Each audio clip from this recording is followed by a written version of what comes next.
Young Leaper.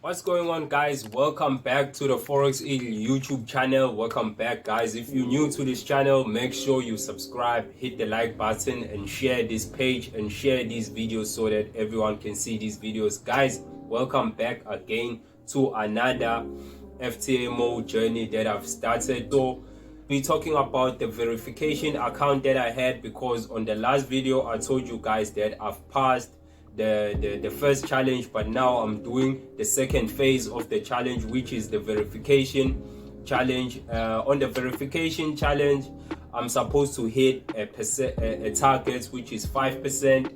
Then I'll be able to move on to the next one. So guys, in this video I'll be sharing the setups that I've took and the setups that I'm currently in. I haven't finished the verification stage because I've had some down moments in the market. So the market gave me plays for the past few weeks. It wasn't easy, guys. I don't know my psychology. I don't know if my psychology was off or anything, or it's just the market on its own, because such things happen. They do happen in the market. Sometimes you hit losses. Sometimes your psychology gets off and the charts is battling on your mind and you're doing all crazy things that you shouldn't be doing. So I'm gonna be sharing all of that. I'm gonna be sharing what has been a journey to me, how far I am now, what is the current situation.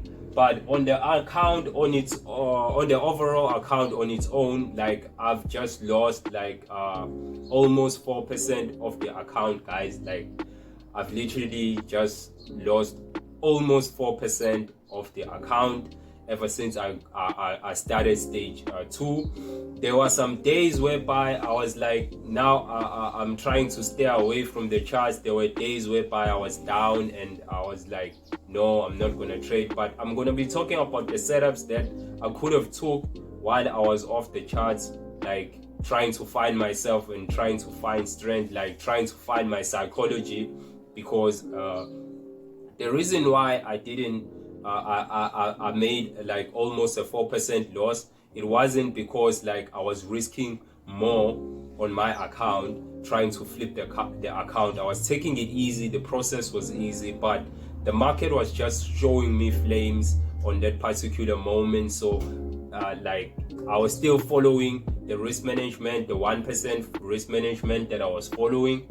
After I saw that now I've lost about like almost 3%, I shifted the risk ratio. Now I've decreased it into 0.5%. Now I was not risking 1%, I was risking 0.5%. So till now I'm still risking 0.5% until I recover the loss that I've made and be break even on the account, and then start putting more effort so that I can complete the challenge.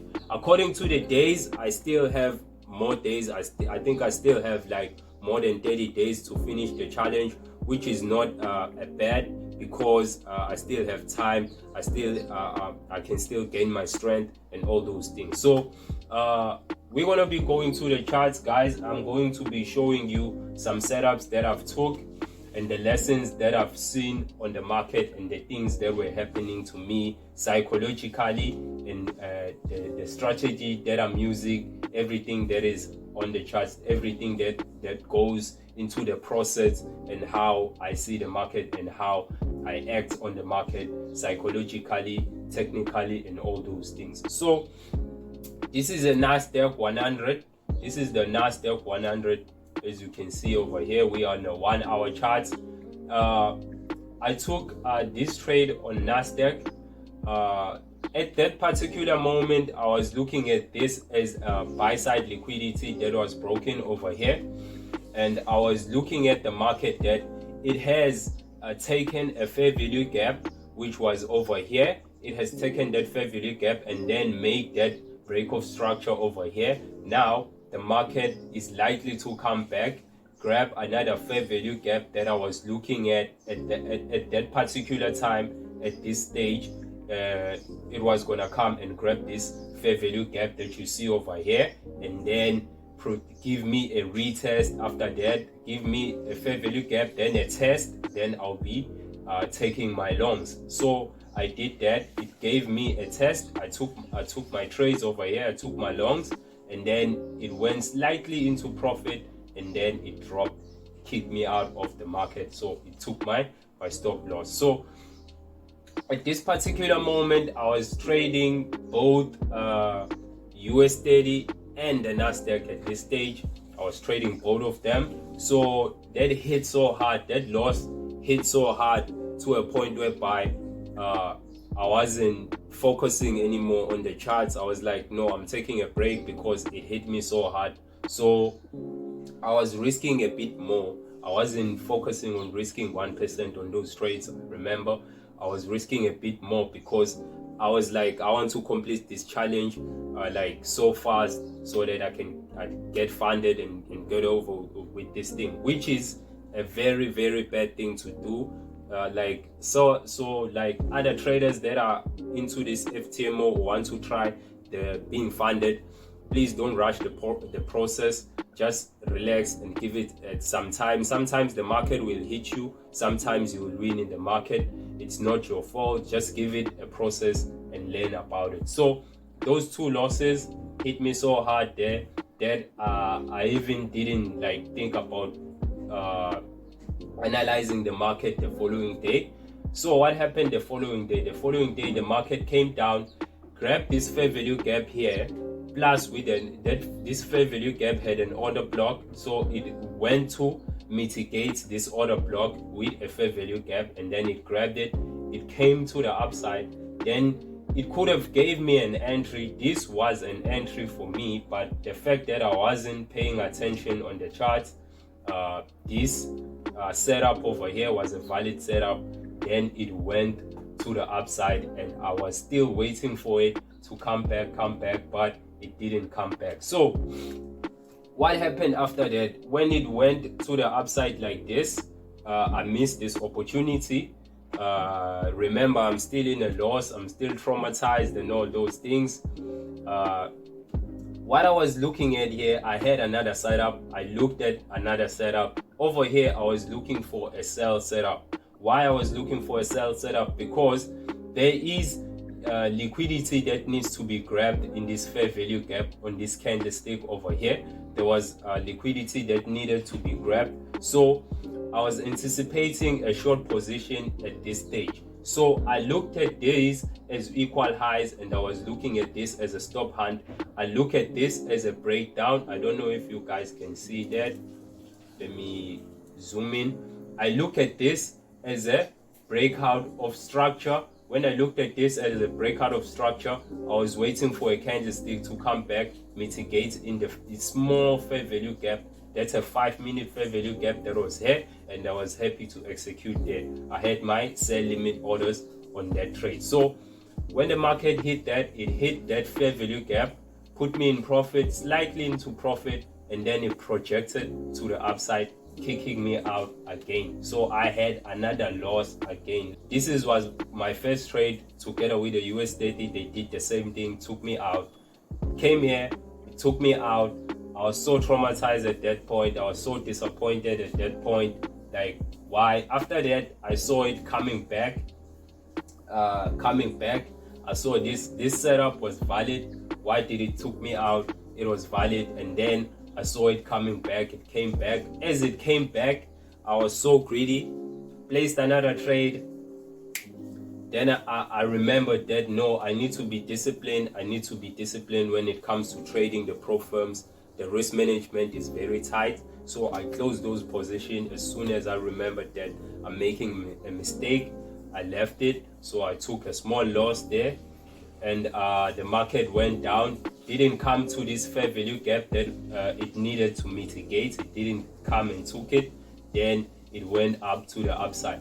as it went to the upside, I missed this opportunity to the upside again, and I missed another opportunity to the upside again the following day. So these are periods here, these lines that are here, these blue lines here, they represent a period of the day. So I missed another opportunity on the day. So yesterday the market, I was looking at the market to drop.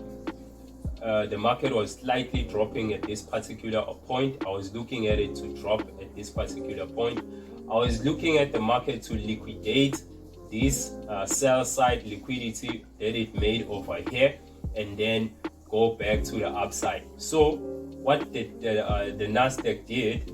The Nasdaq came and liquidated that sell side liquidity that was resting over here, and then it went to this fair value gap that is over here, that is combined with an order block if you're going to look at it in a lower time frame. After that it went to the upside, and unfortunately that opportunity I missed it as it went to the upside. Plus there was news. I don't like trading when the news are coming. I missed that opportunity. I saw that FOMC was gonna happen yesterday. It took place yesterday, so like that trade missed me. I was anticipating a buy over here, a buy continuation, but it went to the upside, mitigated into this fair value gap over here, and then broke down to the downside. So currently at this stage, like I've took a buy setup on the Nasdaq because I saw what the Nasdaq did as I was explaining what is happening over here. I took another buy setup over here. I'm looking at this as my first take profit over here, and I'm looking at this as my last take profit over here, because I think the market needs to come back down. If you look at it in a higher time frame, you can see that in this box that I've placed over here, this rectangle over here, this is a fair value gap that you see on the 4-hour time frame or the daily time frame. So the market is really trying to go back down at this particular moment, but I'm not sure about that, if it's still gonna go to the more to the upside, liquidating some orders that are resting here on the 4-hour fair value gap or the daily fair value gap before it breaks down. I'm not sure. So but I saw an opportunity and took this buy. For now we are in profit, so I'm looking to take profit over here and take another profit over here, and I'm risking 0.3% on these trades, because now my account balance is literally sitting on almost like $9,600 if I'm not mistaken, so, and some change. So I'm trying to risk less as I'm getting hit or as I'm taking losses in the market. So that is the most important thing for you to do as a trader. If you feel like you're taking losses, like you had a bad week or you are having a bad month, you should like relax and reduce your risk. Always reduce your risk so that you can have the account again. So those are the trade setups that I've seen. Let us go and see the US30. So here's the US30, guys. This is the same trade setup that I took on Nasdaq. This was the same trade setup. This was the loss. Then after taking me out, the market went into my direction. So I didn't realize, I didn't pay attention that the market wants to liquidate this fair value gap that is over here. So I didn't pay attention on that. So those are the trades that I took. After that, I stayed away from the US30 because the US30 was so powerful. It was the one that made like a major loss on my account. I stayed away from it because I'm trying to fix this risk management thing and make it properly. Stayed away from it. Then I started to focus on Nasdaq because the Nasdaq is not too volatile and it's not too strong in terms of leverage, for those who know leverage. So I stuck to the Nasdaq. So far I'm in the Nasdaq trade. I'm looking forward to take profit in those areas that I've mentioned. So guys, thank you so far for those who are joining us, who have joined us in these videos that we're making. Thank you so far. I appreciate the comments on the comment section below. I will do appreciate some likes on this video, and I will do appreciate for you guys to follow up whatever that I do, everything that I do on this account, my trading strategy, everything, so that you guys can be informed and you guys can follow my journey and understand what's the motive behind this journey that I've started. So cheers guys, thank you for watching. See you on the next video. Cheers.